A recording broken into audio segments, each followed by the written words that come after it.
ថ្ងៃនេះបងប្អូនមានម្ហូបអ្វីដែរសម្រាប់ខ្ញុំគឺមានសម្លម្ជូរត្រីហើមឆ្នាំងវិលបងប្អូនប្រកាសជាឆ្ងល់ហើយមើលទៅសម្លម្ជូរឆ្នាំងវិលយ៉ាងម៉េចទៅបងប្អូនអាចទស្សនាមើលវីដេអូនេះទាំងអស់គ្នាជាដំបូងឡើយខ្ញុំដាំទឹកឲ្យពុះហើយយើងមានគល់ស្លឹកគ្រៃឬក៏ស្លឹកគ្រៃបន្តមកយើងវាយខ្ទឹមដាក់បន្តមកទឹកពុះហើយយើងក៏ចាប់ផ្ដើមបង់ប្រហុកតាមអ្វីដែលយើងចូលចិត្តទៅបន្តមកទៀតយើងក៏ដាក់ត្រីហើមនេះមុននឹងយកមកស្លបងប្អូនត្រូវស្រោះទឹកក្តៅចេញឬក៏លាងសម្អាតឲ្យបានច្រើន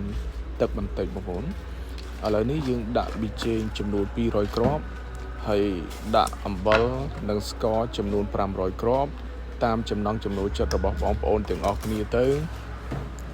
បន្ទាប់មកយើងក្រោបទុកបន្តិចបន្ទាប់មកយើងក៏ចាប់ផ្ដើមបង់បន្លែចូលទៅមានត្រកួនបន្តិចទៅជាមួយនឹងម្រះព្រៅបងប្អូន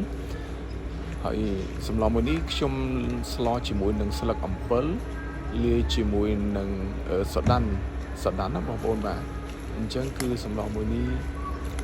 វាមានឱជារសឈ្ងុយឆ្ងាញ់មែនទែនសម្រាប់បងប្អូនដែលចូលចិត្តពិសាគឺត្រូវតែម្ដងអរគុណច្រើនបងប្អូនទាំងអស់គ្នាដែលបានមើលវីដេអូមួយនេះ